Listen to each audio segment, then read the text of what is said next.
Welcome to the Industry Experts Panel at PortfolioWealthGlobal.com. My name is Michelle Holliday. Our guest today is a legend within the arena of global investors. We're honored to be welcoming back to the show Mr. Jim Rogers. He was the co-founder of the Quantum Fund. He is a best-selling author, and he continues to hold the international reputation of being one of the top most successful financial investors in the world. Jim has been predicting our current financial crisis for the past several years, and he is an expert at thriving in bear markets. He's coming to us today from Singapore, and we're so privileged to have him here to share his incredible knowledge and his Nostradamus-like predictions. Jim, welcome to the show. How are you today? I am delighted to be here, Michelle. I hope things are great in San Diego. They seem to be okay here in Singapore. Yes, sir. Everything is going fine, relatively speaking, in terms of the world. Now, we are thrilled to clarify one thing. Yes, what I have said is often is that the next bear market is going to be the worst in my lifetime. I've also said I don't know when it's coming. You know, you should watch things like Portfolio Wealth Global to find out when it's coming. But all I said was in 2008, we had a huge problem because of too much debt. The next time it's going to be worse because the debt has gone higher and higher and higher. It's a fairly simple statement. I'm surprised it got so much attention. Right. Well, you know, a lot of people have said it. No one ever really pinpointed it except you. The last time you were on the show was in September. And if everybody wants to go back and view that program, he actually said it was coming. It was coming fast. Secondly, he predicted a global cryptocurrency, which I don't know if you remember our conversation on that one, Jim, but you said that one was coming almost immediately. And I was like, no, because here in the United States, we don't see anything like that on the ground as of yet. And then, Jim, lo and behold, in the coronavirus stimulus package, it was held a digital dollar, everyone, and a digital wallet. Now, I want to say right now that that terminology was taken out of the bill before it was signed into law, but it gives everyone some perspective on the fact that, Jim, the infrastructure is in fact in place. You were right, and I want to talk about this. I'm delighted to. Let's be sure you understand. When I said the money is going to be on the computer, which I said over and over and over again, it's going to be government money. It's not. I wish it weren't, but you know, it's already in China. You cannot use money in China. You can't buy ice cream. You can't take a taxi with money. It's all on the computer already. It's already happening in some countries, and it's going to. I don't like it. Governments like it, Michelle. It gives them more control, more knowledge. They'll know everything you do, but it's going to happen. Jim, it was just such an incredible prediction at the time. And so the fact that they actually had that item in the stimulus bill, again, I don't want to frighten everybody. It was taken out. However, for them to have had it in and our president to be ready to sign that bill within days, that means the infrastructure is in fact in place. Does that mean a global currency, or what are we looking at? Break it down for us. Well, all our money, to repeat, already in China and some parts of Asia, it's already happening.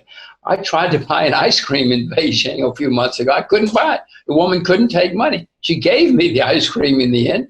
I had money, but she couldn't take money. She felt sorry for this poor foreigner, so she gave me the ice cream. I wish I'd been buying a Mercedes or something worthwhile. So it is already happening. It's going to be government money. Now, your main question was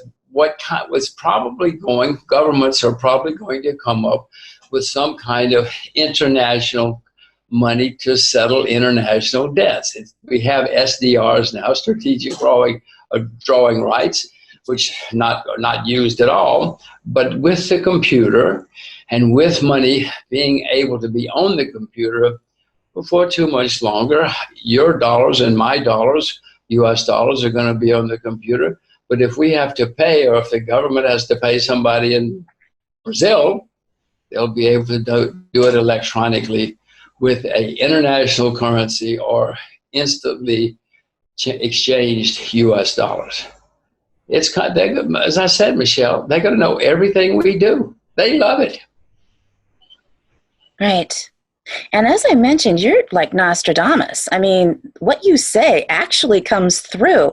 And you are one of the only people that I know that I've interviewed that actually takes place, and it takes place so quickly. Do you see Michelle, this? I want to tell you, I make a lot of mistakes. You want to hear about my first wife? What a mistake that was. Oh, my God. I make plenty of mistakes, Michelle. Well, I haven't heard one yet, and I want you to talk about you went into it a little bit, the transparency of it all. Do you see any positives in this? Well, there are certainly, from government's point, money's expensive. They have to print it, they have to transport it, they have to account for it, they have to protect it. So money's very, very expensive for government. So they love the idea that it can be on the computer. It will save governments, therefore, in theory, us a lot of money. It's also much, much more convenient. We don't have to carry wallets or worry about our money getting lost.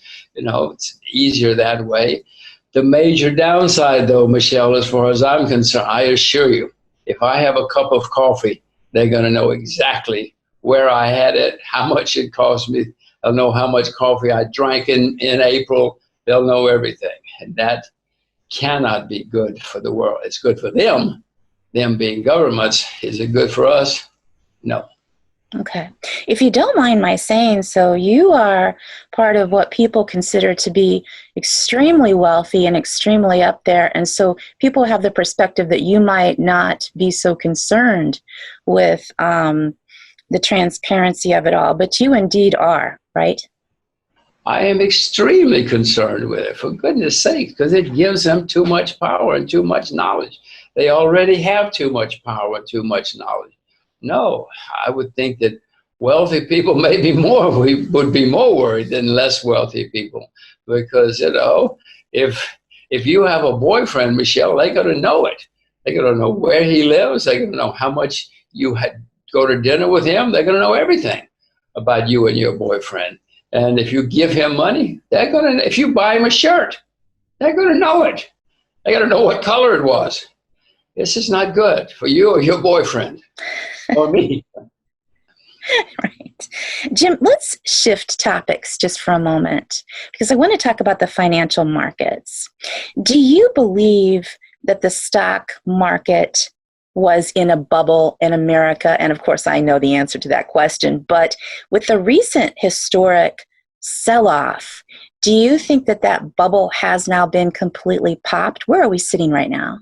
Well, the U.S. market went up 10 years. That's the longest in history that the American stock market went up and the American economy expanded without a setback, without a recession. I mean, it doesn't have to happen every few years, but it always has. I mean, for all I know, it's go 100 years. Never has, never has even gone 10 years before. So yes, we were certainly overdue. Stocks were expensive, very expensive. Some stocks went up every day almost. I mean, it's absurd what was happening with some stocks. So yes, we were certainly in a bubble, certainly in a bond bubble. There's no question about that. So financial markets in the U.S., and let's talk about the U.S. Since it's the largest, and since we're both Americans, the U.S. market was in a bubble. It has now been popped. There's always a reason that pops a bubble that comes along. In 2000, it was Y2K. There's always something. This time it was the virus. Is it over? I suspect what is happening, governments everywhere are printing and spending staggering amounts of money like has never been done in history. And so they're going to goose it up with all this money. I mean, the guy in Japan goes to work every day, runs the printing presses, prints money, and buys stocks. I mean, it's astonishing what the Japanese are doing, and America too, soon, everywhere. So this is adding to the markets. It will probably goose us up for a while, but it's not over, Michelle, if you ask me, because a lot of damage has been done, but worse, a huge amount of debt has been added to the system, and that's good for this month. That's good for the election in November of 2000. But is it good for 2023? Is it good for young people? Oh, poor young people. I've got two young girls, two daughters. Oh my gosh, this is not good for them. Not good for you. You're young people. It's not good for anybody. Well, now I want to ask you where we're at, because we had about a 35% drop, and there was a rally then a bit for about 20%, which caused a bit of a new bull market. But are these arbitrary 20% swings even applicable? Because it was caused by such a unique situation in that the coronavirus was so odd. Your thoughts? Well, the markets were very extended, very expensive. Just, the U.S. market made a high in February, but you look back to 3 months before that, it went up on a tear. It almost had a blow-off kind of bubble, a blow-off kind of experience. So we were overdue. If it hadn't been the virus, we would have been having a downdraft anyway. Nothing like this, of course, because this brought out all the skeletons from the closet. In my view, yes, is it real? No, it's not real, because the virus is not going to last forever. But the consequences are real, and a lot of damage has been done to the world economy. I presume we will recover, but nothing like what we had before. Not for a while, anyway. That leads us into my next topic, which of course is focusing in on the coronavirus on a global scale. It's interesting that the economic impact seems to be much more intense than the scare of the coronavirus itself. In India, there are videos of crowds, Jim, that are waiting to get free milk because the supply chain is completely cut off. And when you watch it, they're so tightly packed together. They don't have any face masks on. They have no fear whatsoever of the virus. Timeline-wise, when you look at the world and you look at this virus, how long do you think this is going to take for us to get back to work and to normalize? From the virus, China's already opening up again. You already, some places in Asia anyway, seem to have it more or less under control, at least at the moment. So some places are opening up already. Austria is opening up, other countries. The U.S. is behind everybody else, unfortunately, but soon in Asia, things are going to be resuming their normal operations, and I hope that gets to the West. The problem for Asia is that the West is now going into lockdown, and so their customers are in the West. Europe's the largest economy in the world. If Europe is closed, it doesn't do Japan much good, or Korea, or China, because Europe is closed. But Asia's opening slowly. Europe, I presume, will soon. Austria already has. Eventually, even the U.S. will get it under control. I don't know, this summer, say. I have no way of knowing. But I do know the world is starting. And, Michelle, some people are starting to realize or take the view that the cure might be worse than the disease. Yes, it's horrible for people to get sick and horrible for people to die. But, the cost of what is going on, you're going to have many, many, many more deaths from other causes because of the horrible, horrible economic setbacks and the future debt. So many people are already trying to figure out how to start up again. So the long answer is probably by this summer, but don't rely on me. I have no clue. Yeah, the domino effect. Watch your show. No. They'll tell you. But the domino effect, Jim, is it's tragic. I want to ask you something about the sell-off, because something that was very unique this time in this crash was that investors did not sell the stocks in order to buy bonds. They sold both. And they kept their cash because bonds basically yield nothing anymore. The rush into cash, made the bond market almost extinct. And the only thing that saved it was the Federal Reserve stepping in to make it liquid. Is the fact that the Federal Reserve's response in printing huge amounts of money in order to do this better than the alternative? And what would the alternative have looked like? Michelle, in my view, no. We've had recessions for hundreds of years, every few years. Recessions are not fun, and they hurt. They hurt a lot of people when they happen, but recessions do clean out excesses. It's like a forest fire. Forest fires are horrible if you're in them, but it cleans out underbrush, dead wood, and the forest can grow better after the forest fire. Now, it doesn't mean that recessions are good, but it's not the end of the world. We've had them forever. Again, the Federal Reserve increased its balance sheet like 500% between 2008 and the last year or so. Now they're skyrocketing the balance sheet again. Is this good for the world? Michelle, if I had said this even 20 years ago, people would have locked me up, because it's inconceivable that central banks could have done ever what these central banks are doing. And it's happening. We're sitting here watching it. It's inconceivable, and the consequences are not going to be good for the world. It will help some politicians get reelected this year, but it's not good for the world, what's happening. So you feel like it would have been better not to print this and just to let the bonds fall and let whatever was going to happen to the market happen? Yes, the market is smarter than I am. And I promise you, Michelle, the market is smarter than the bureaucrats and the academics at the American Central Bank in Washington, D.C. Right. The market just would have corrected itself. It would have been rough, but we wouldn't have had these trillions and trillions of dollars in debt. Right? After the First World War, we had a problem in America. In Washington, they raised interest rates. They balanced the budget. It was horrible for a year or two, but they cleaned out the excesses. And then we had the greatest economic decade in American history. Sound economics have been around for hundreds of years, and some countries have practiced them. Scandinavia in the early 90s, same thing. They had a horrible time. People went bankrupt. But after 2 or 3 bad years, Scandinavia boomed after they cleaned out the excesses, took the pain, moved on.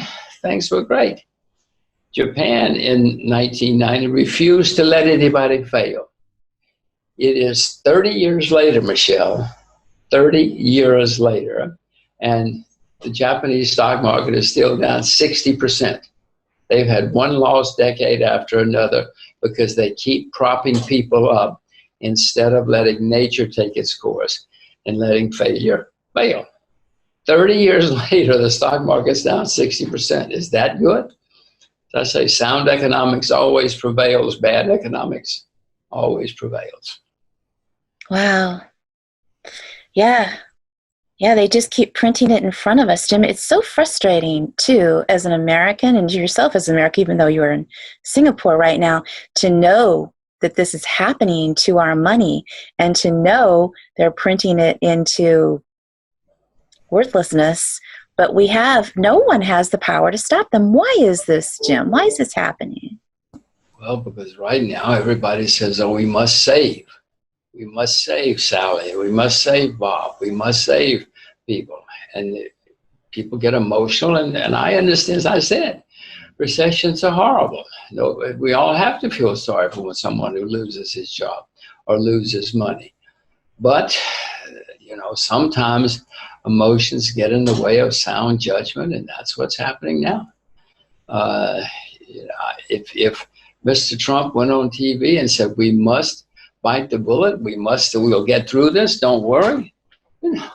He's got an election in November, Michelle. He's a politician like all the rest of them. They don't care about my children. They care about November.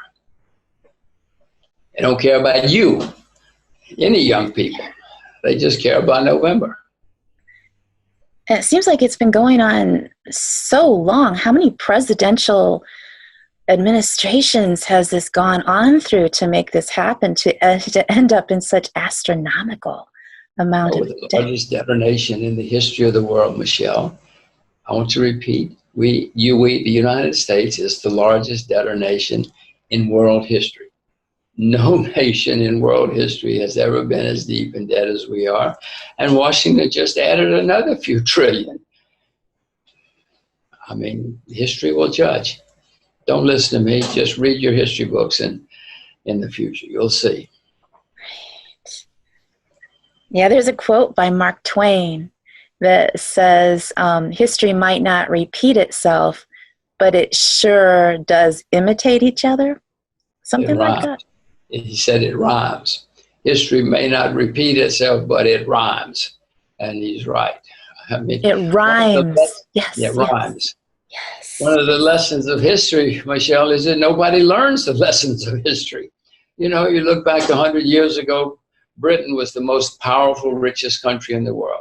And they started doing just what we're doing now. Britain is not even in the top 25 anymore. They're huge in debt. The value of their currency has gone down dramatically in my lifetime, much less than your lifetime. So no, the British are nowhere near what they were before, and they did exactly the same things we're doing now. We're not British. We do speak the same language, so we rhyme. But we're going the same way. Right. Now, Jim, shifting gears just a little bit into investing in this current economic climate. In your opinion, where are the best opportunities, both on long and short positions? Well, the best opportunities now for me are the beaten down markets. I mean, China's down 60% from its all-time high. Japan, I bought some giant Chinese wine companies yesterday. Russia's destroyed. Transportation, tourism, traffic is all down. Airlines are smashed. I bought a Russian shipping company recently. So I'm looking at the things that are most depressed, that have been beaten down the most. I'm not buying a lot, but when I've come across something that's down a lot, you know, and as I said, those markets, Russia and China, for instance, are down a great deal on a historic basis, and so they're probably cheaper than the Western markets. Certainly cheaper than the U.S., which made an all-time high in February. I mean, this is April. Going down a lot, yes, but still, it's not deeply depressed like some markets, and I prefer deeply depressed markets. You know, Jim, some experts are talking about the fact that, you know, we mentioned there was a drop of about 35% in the market considering the crash. And they're saying that when this is all said and done, we could see a 50 to 70% drop. What are your thoughts about how far we will ultimately bottom out? Michelle, that's what happens in bear markets. When you say good, go back. It's simple. I mean, this is not an opinion. You just look it up. Bear markets usually go down 60, 70, 80%. Many stocks go down 90% in a bear market. I mean, you have some staggering losses in bear market. This is not an opinion, Michelle. This is not some crazy guy on your show. This is what happens. You can look them all up. It always happens that way. There are stocks that go down huge amounts, staggering amounts. Some disappear. That's just the way bear markets work. I said earlier, they're not fun, but they do clean out excesses. I assure you, they clean out excesses when they happen. Wow. Now, I've mentioned a couple times that you have been predicting this massive economic crash. Not just yourself, but many experts have been predicting this for several years, and that it has been inevitable. The only question was what would trigger it. So, Jim, is this the big one? Is this the big trigger? So that we're really going through all of the pain that we're going to see, or do you think there could be another even bigger trigger coming? Well, we have had a very substantial rally. Governments everywhere have pulled out all the stops, printing, spending, buying, doing everything they can to get markets up. So yes, we are having a rally. It will probably continue for a while. Remember, Michelle, there's an election in November. That's only 6-7 months away from now. So especially in the US, they're going to do everything they can to get reelected. Is that good for my kids? No. Is it good for you? No. Is it good for me? No. But that's what's going to happen. But I would suggest to you that the bear market is not over yet. We may even have one more blow-off rally if they do something really dramatic. Suppose they find a cure for the virus or something like that. We'll have a blow-off rally, blow-off top, and then the bear market will resume, because this bear market's not over yet. Okay. It's going to be the worst in my lifetime, Michelle. And Michelle, I'm older than you, so it's going to be the worst in your lifetime too.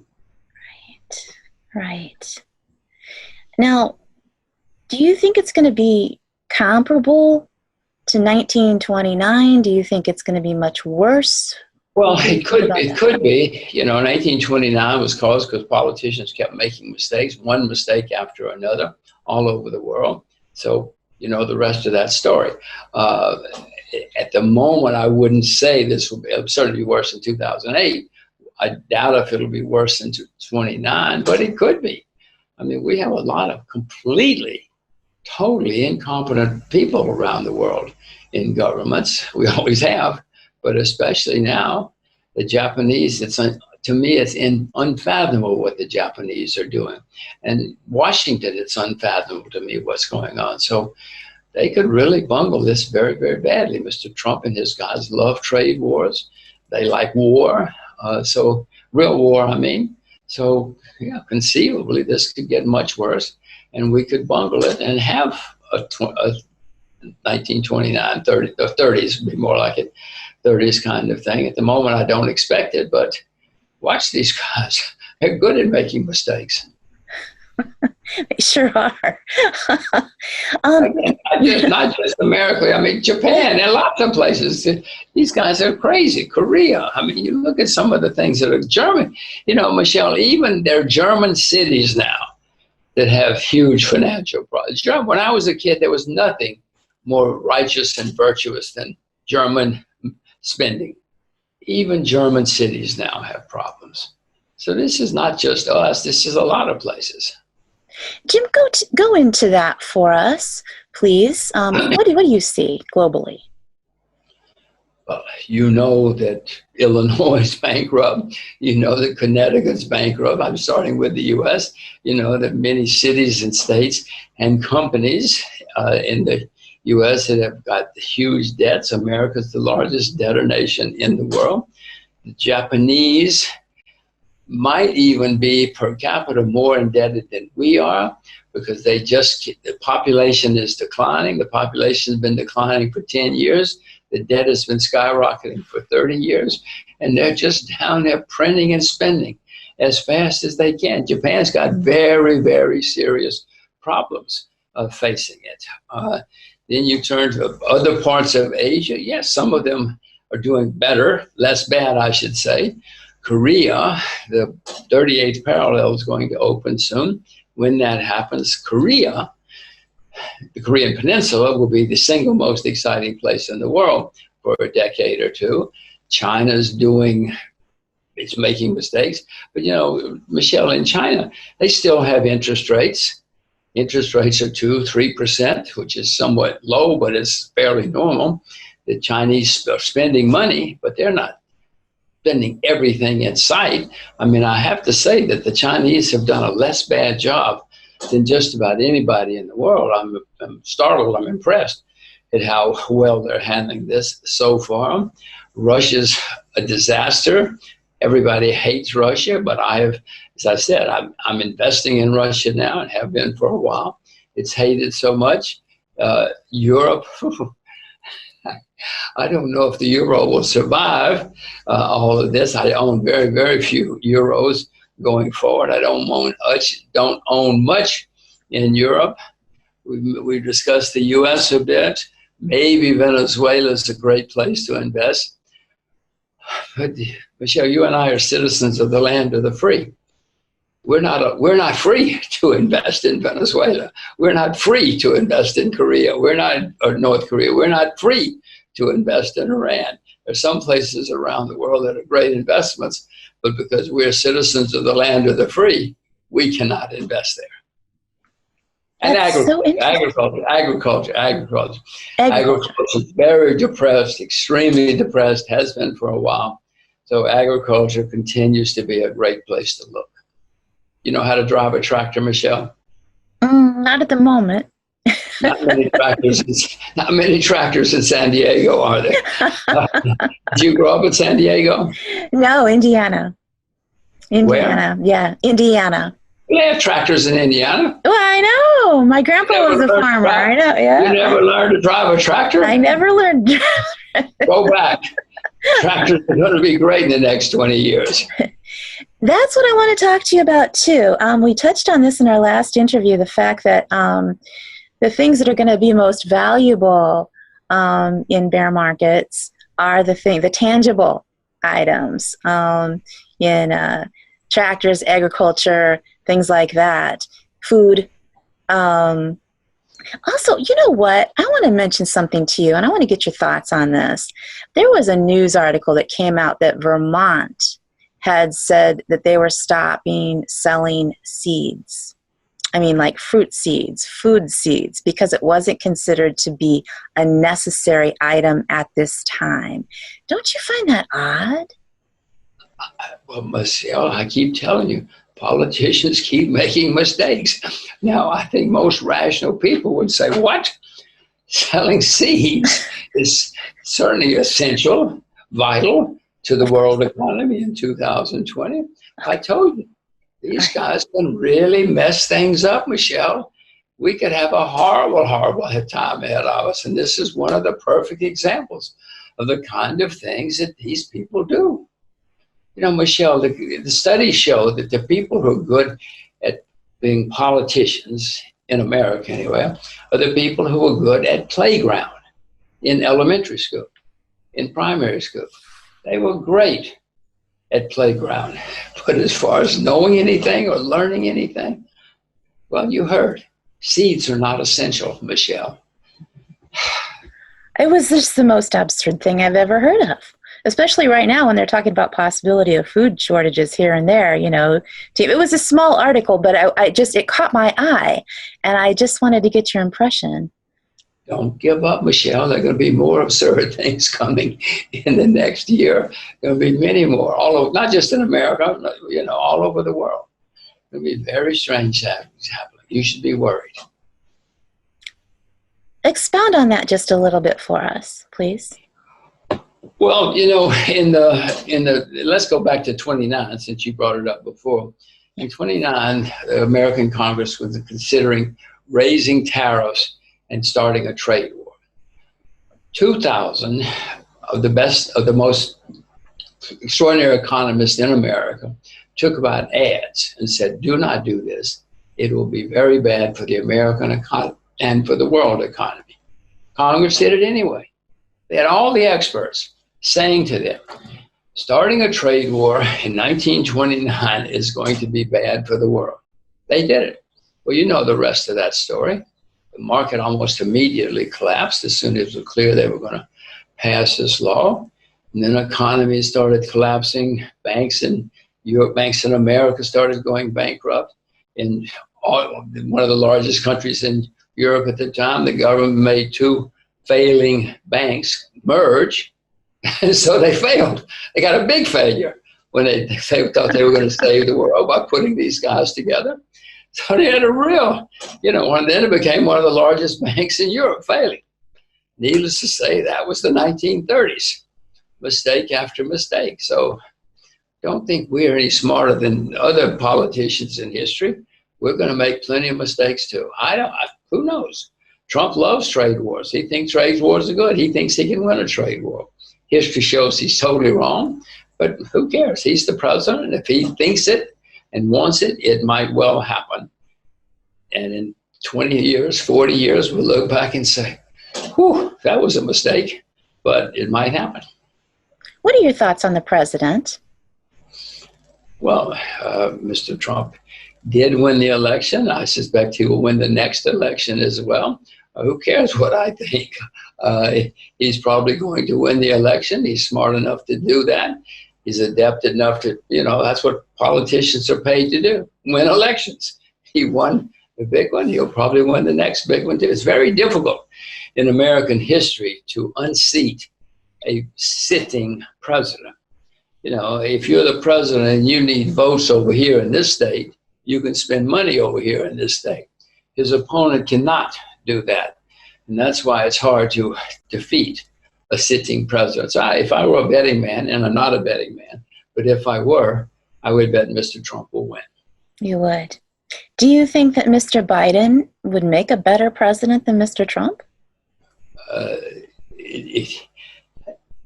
I have learned that I should not invest on what I want or what I think. I have to invest on facts and what is happening in the world. I cannot make an investment because I think Mr. Biden would be better. I have to make investments based on what will happen. And I just got through telling you that Mr. Trump will win. Now, Mr. Trump can bungle it and Mr. Biden might win. Then I would have to make investments based on that fact. Doesn't matter whether I like him or dislike him. Doesn't matter whether I like Trump or dislike him. I have to base my investments and my life on what is happening in the world. I cannot let emotions get too involved in it, because otherwise I make enough mistakes. Didn't I tell you about my first wife?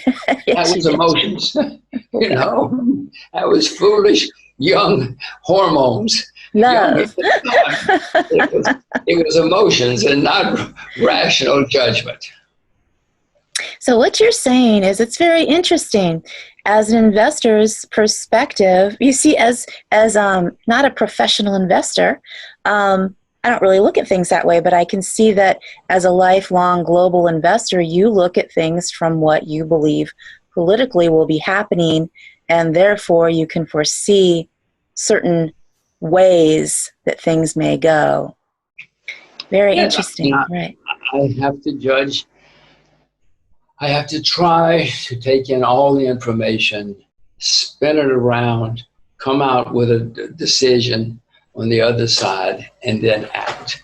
If I let my emotions get involved, if I drink too many beers and make decisions, it's not going to, I make enough mistakes. It's certainly not going to work. That's so interesting. You may say, people say to me sometimes, how can you invest in that country? It's a horrible country. I say, listen, I don't care if it's a horrible country. Investors are supposed to make money. And if you invest, it might make it a better country. You could be a much better country if you go there and invest and help change things. So please try to keep your emotions out of it. That's so interesting, because people do say that. They say, how could so-and-so invest in such and such, or there's terrible things going on over there, or, don't they understand the humanity of it? But the perspective is, if your perspective is that if you invest in it, you add money to the situation and you have a little bit of influence, that you may be able to make things better rather than just turning your back upon a situation because it wasn't right. Michelle, right now, Venezuela is a catastrophe in every way. The United States says Americans cannot invest there. Now, I assure you, the people in Venezuela would love for people to come there, invest, and help make things better. And if Americans went there and invested and helped make things better, the Venezuelans would say, wow, the Americans are great. They helped us, but right now, we cannot go there and invest and help them and change things. If you ask me, it would be better off if we sent the New York Yankees there for an exhibition trip, a baseball team, because the Venezuelans love baseball. That would have much more influence and help than boycotting and having sanctions and saying nobody can go there and nobody can invest. But, I don't live in Washington. That's why I'm not a politician. It's just so enlightening. It's so enlightening because automatically you do think, well, that country's doing terrible things. So and so, look at this corporation investing all sorts of money into it. But in fact, you've just enlightened me into a completely opposite point of view. Well, and first of all, I know the U.S. government says Venezuela is horrible, the people are horrible, et cetera, et cetera. But I've also learned, Michelle, in my life, don't listen to propaganda because it's nearly all, well, governments always have a view and they always spout propaganda. I have learned in my life not to listen to propaganda, to try to ignore it, because you go there yourself and see what's really happening, and you might come away with an entirely different view. I have learned, Michelle, if you get your advice from governments on investing, whew, you're going to go broke. It's mainly propaganda that comes out, and it's artificial, it's dishonest, not just American propaganda. I mean, everybody. China, everybody, Japan, they're all good at propaganda. Russia, oh my gosh, some of the stuff that comes out of government mouths is astonishing. So please try to learn. I teach my children. I used to read newspapers from 5 different countries every day. They all thought they were right. They all said they were right. But then you get many different views, and you might figure out what's really happening. My kids, they don't read newspapers. They get it on the internet. They know about international networks. There's one from England. There's one from Germany. There's one from the Middle East. There's one from Japan. There's one from China, Russia, U.S. Watch all of these different points of view. They all say they're right. I assure you, CNN says it's right every day. Fox says it's right every day. But so do the Russians. So did everybody else. You put them all together, you might get it right. You're more likely to get it right if you listen to lots of points of view rather than just one. So try to learn about propaganda. Try to learn that it is nearly always wrong, whoever the source. There was a great saying, it's famous, in World War I in America, a famous American senator said it, but it turns out it comes from a Greek philosopher, and that is that the first casualty of war is truth. In other words, when war starts or when propaganda starts, truth completely disappears. So you must learn that. You're still too young. You learn that. Go back and ask your parents in Indiana. They will tell you. Your grandparents in Indiana, they know that people can mislead young people. And, it just seems like it's just all propaganda anymore. I was going to use another word. Well done. Your grandparents did a good job. Your parents did a good job. None of it's true. Of the earth. They grew up having to work for a living. So they know. Yeah. Now, I want to turn real briefly to China real quick, Jim.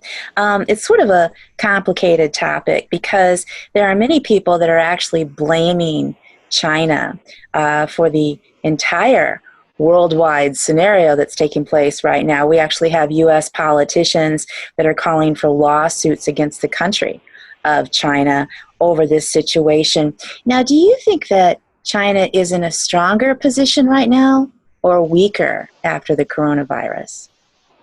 Well, everybody in China has lost a lot of money. This has cost China a great deal. They've had some deaths and some lockdowns. They seem to be coming out of it, if you can believe what you see on the internet and on the TV. They seem to have done a much better job of handling it than we have, we the U.S. anyway. So, yes, relatively, they're coming out stronger. They were all weakened. Everybody is hurt by this. But China seems to have done a much better job. And by the way, calling it a China virus, viruses, in 2009, nobody called the H1N1 virus, which started in America. Nobody called it the American virus. Closed airports, closed countries. So you cannot do this, you cannot do that. And I don't know, you may not know, but in 1918, the world had this gigantic flu epidemic. all over the world, killed millions of people, millions with an M.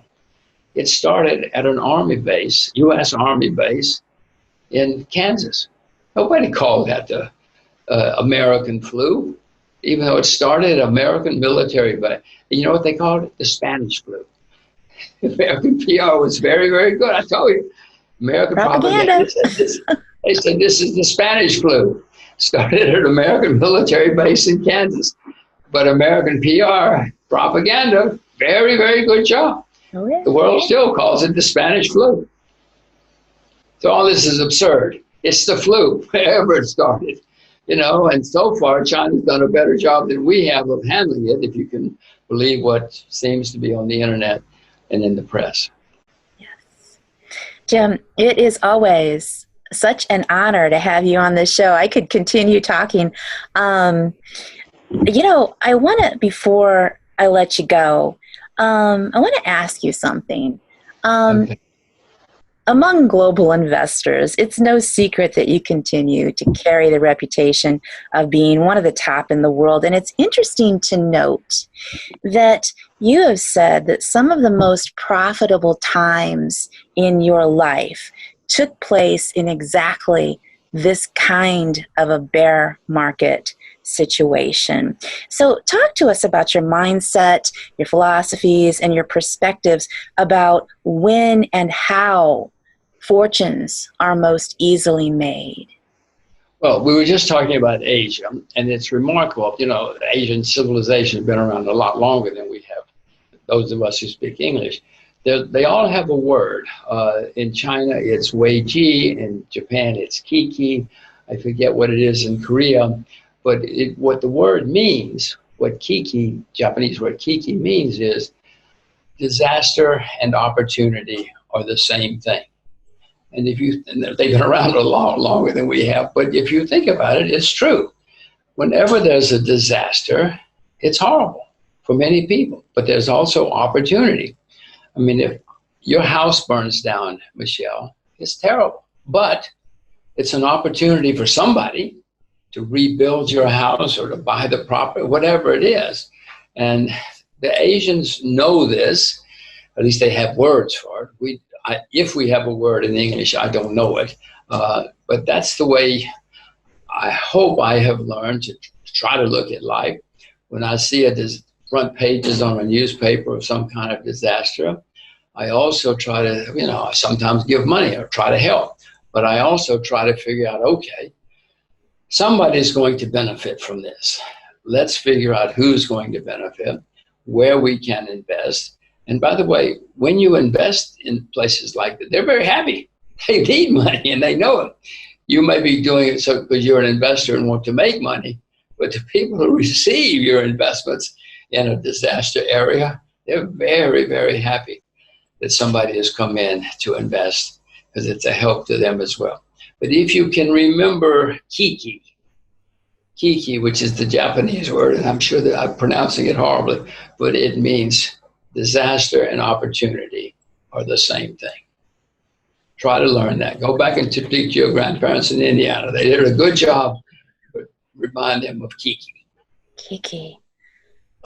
That's actually a brilliant thing for everyone to remember, that a disaster and an opportunity are the same thing. I assure you, when you turn on the TV next time and there's some kind of horrible disaster somewhere, whatever it is, try to you're going to feel sorry for everybody. Yes, and you might want to help, and you should. But then you should try to start saying, well, wait a minute, okay, who's going to benefit from this? Where is the opportunity? I told you, if your house burns down, it's horrible. But it's good for somebody. Somebody loves the fact that your house burned down. You don't, but it's good for somebody. The guy who's going to rebuild your house or whatever. Okay. It was a delight to see you again, Michelle. I'm very, very pleased. I'm glad that everything is okay. And I guess everything is okay in San Diego. Everything is fine here in Singapore as far as I know. So hope to see you again sometime. Oh, absolutely. Sometime soon. Thank you so much for coming on this show today. In the meantime, watch Wealth Global International. Okay? What did you say? I said, watch Wealth Global International. Oh, you mean Portfolio Wealth Global? What did I say? Yes, portfolio wealth. Isn't that all the same? It's all about money. Pretty much. Yes, it is, sir. Portfolio Wealth International. We hope that your portfolio has wealth Yes, in it. that's what we If need. it doesn't, if you watch Portfolio Wealth International, you will get wealth in your portfolio. Thank you so much for coming on the show today. Mr. Jim Rogers, author, financial commentator, and legendary international investor. Goodbye. For the Industry Experts panel, I'm Michelle Holliday at Portfolio Wealth Global International. Portfolio Wealth Global. Watch it. Whatever. Bye-bye. Yes. Bye-bye. Thanks, Jim.